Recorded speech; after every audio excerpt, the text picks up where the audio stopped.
Good morning बच्चों, कैसे हो सभी? बढ़िया, ठीक ठाक सभी? ओके, तो चैप्टर नया स्टार्ट करेंगे। चैप्टर का नाम है structure of atom, class 9th। अब इससे पहले हमने पढ़ा एटम्स मॉलिक्यूल्स के बारे में। इससे पहले हमने जाना कि मैटर प्योर होता है कि नहीं। सबसे पहले हमने जाना कि मैटर होता क्या है। तो सीक्वेंस वाइज हम आगे बढ़ते आ रहे हैं। पहले हमने पता किया मैटर क्या होता है, कि मैटर प्योर होता है कि नहीं होता, उस मैटर की स्मॉलेस्ट यूनिट क्या है, एटम है। अब एटम के बारे में जानते हैं कि क्या है। तो किसी भी चीज़ को जानने से पहले उसके अंदरूनी भाग के बारे में हमें पता होना चाहिए कि वो अंदर से कैसा है। अगर हम किसी को अंदर से जान जाते हैं तो हम उसके बारे में काफ़ी चीज़ें प्रिडिक्ट कर सकते हैं। तो एटम को अंदर से जानेंगे।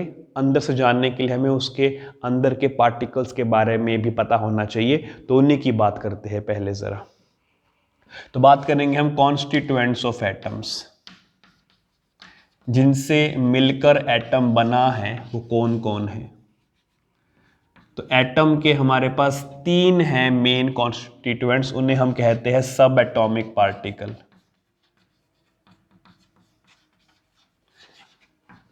तो ये टोटल हमारे पास 3 हैं। 3 फंडामेंटल पार्टिकल्स के बारे में हम पढ़ेंगे। कौन कौन से होंगे वो सुना होगा सभी ने नाम उसका कभी ना कभी। उसके बारे में हमें थोड़ी डिटेल जाननी है कि क्या है वो 3 फंडामेंटल पार्टिकल्स। सबसे पहला पार्टिकल हमारे पास है इलेक्ट्रॉन। ठीक है, इलेक्ट्रॉन पे चार्ज होता है नेगेटिव।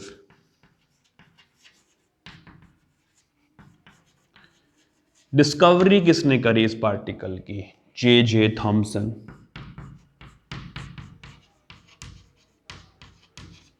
कब करी? 1897 में। कैसे करी? एक्सपेरिमेंट क्या किया था? कैथोड रे ट्यूब एक्सपेरिमेंट किया गया था।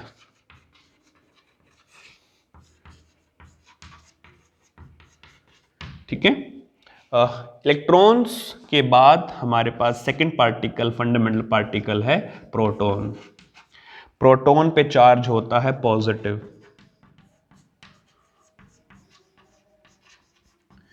डिस्कवरी किसने करी थी? Ernst Rutherford. किसकी हेल्प से करी थी? ई गोल्डस्टीन।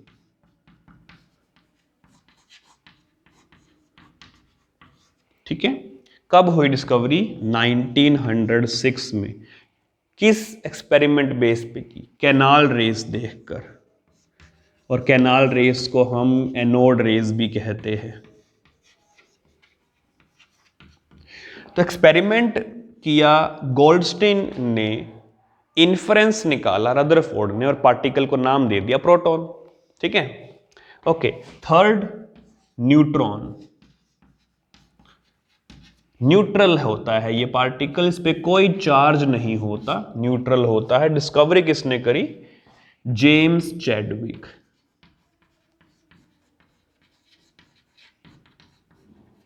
कब करी? 1932 में करी। एक्सपेरिमेंट क्या किया? बहुत सिंपल एक्सपेरिमेंट। हमारे पास है बेरिलियम का कोई आइसोटोप 49, उस पे हमने हीलियम के आइसोटोप से टक्कर मारी जोर से, और हमें मिल जाता है न्यूट्रॉन, प्लस हमें मिल जाता है कार्बन 612। ठीक है। So this is the nuclear reaction with the help of which we discover neutron particle। Note कर लेंगे इसको। तो चलिए बच्चे जरा बात करते हैं अब नेक्स्ट हम फिजिकल पैरामीटर्स ऑफ दी सब एटॉमिक पार्टिकल्स। जैसे कि हम बात करेंगे यहाँ पे उनके मास की, उनके चार्ज की। ठीक है। ओके, तो पहले बात करते हैं इलेक्ट्रॉन की। इलेक्ट्रॉन को हम सिंबलाइज करते हैं ई माइनस के साथ।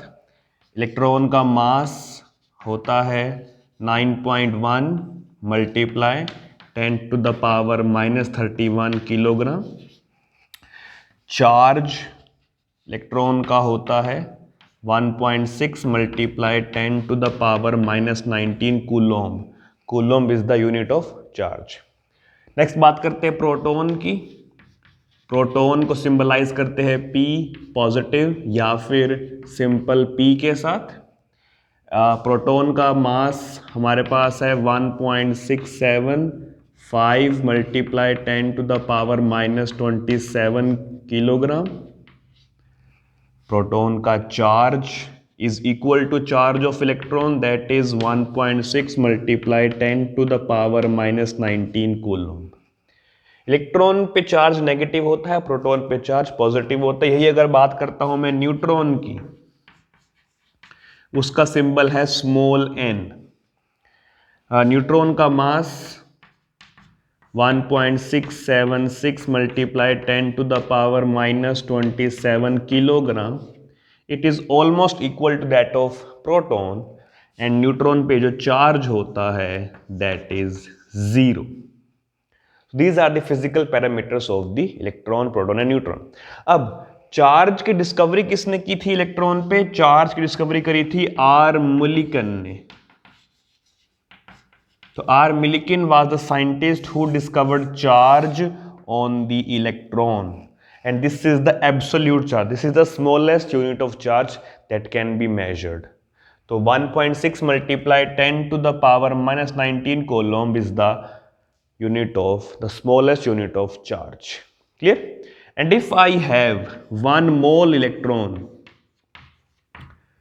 1 मोल का मतलब जानते हैं ना सभी क्या होता है? 6.02 multiplied 10 to the power 23 electrons अगर मेरे पास है, तो उन सब पे जो टोटल चार्ज होगा that will be 96487 coulomb. This is the charge present on 1 mole of electron. Clear सभी को बात ये वाली? नोट कर लेंगे ये। तो चलिए बच्चों जरा बात करते हैं अब फर्स्ट मॉडल ऑफ एटम की, which is known as Thomson's model of atom.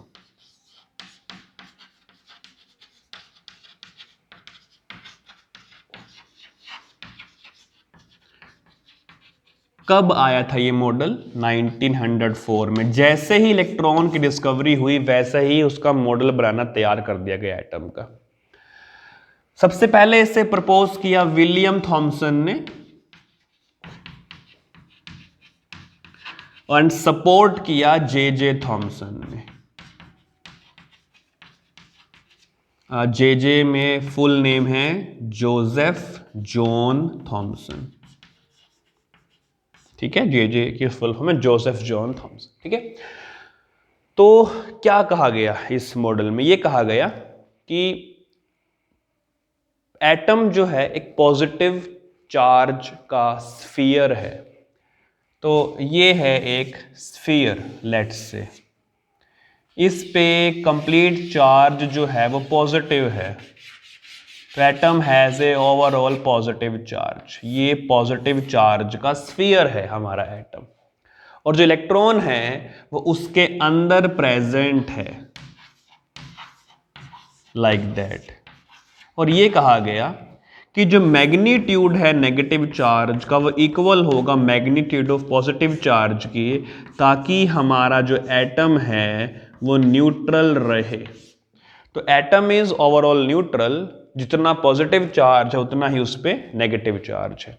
Positive charge का स्फीयर है, फर्स्ट बात, स्फीयर ऑफ पॉजिटिव चार्ज, पहली बात ये कही। दूसरी बात, electrons are embedded in it. Atoms में इलेक्ट्रॉन जो है वो अंदर प्रेजेंट है। इससे कंपेयर किया गया वाटरमेलन के साथ।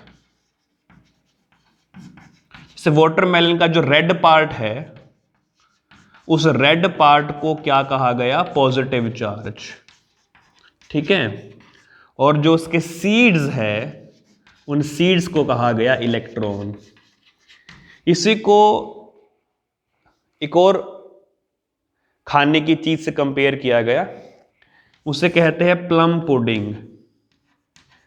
प्लम पुडिंग का मतलब हिंदी में हलवा कह देते हैं। जैसे हलवा होता है ना, हलवा जो पार्ट है, जो उसका पुडिंग का पार्ट है, वो पॉजिटिव पार्ट है,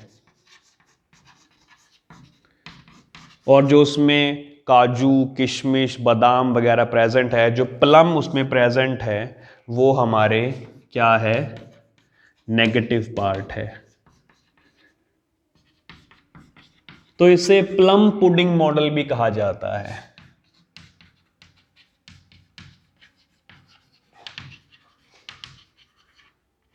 इसे वाटरमेलन मॉडल भी कहा जाता है,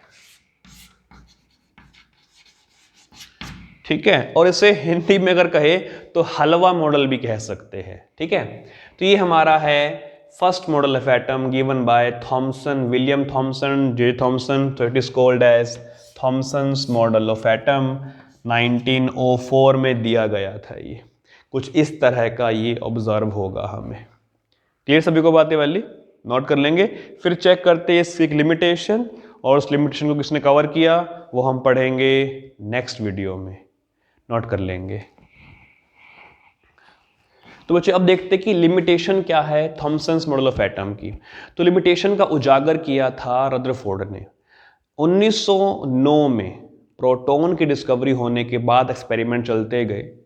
उन्होंने एक्सपेरिमेंट किया था, उस एक्सपेरिमेंट का नाम था गोल्डफॉयल experiment.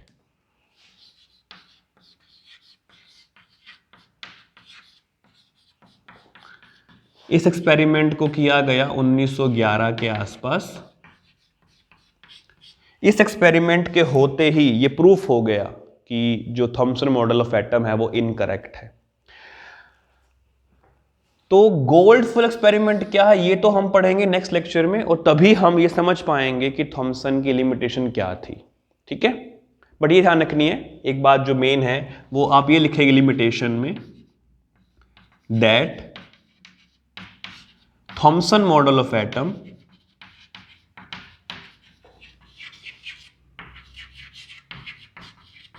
could not stand Rutherford's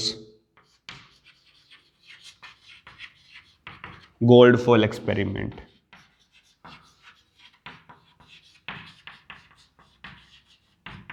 That is the main big limitation of Thomson's model of atom. कि रदरफोर्ड के द्वारा किए गया जो एक्सपेरिमेंट था उस पर वो मॉडल टिक ही नहीं पाया, गिर गया, धराशायी हो गया, टूट के बिखर गया और रिजेक्ट हो गया, ठीक है। तो इसे नोट कर लेंगे।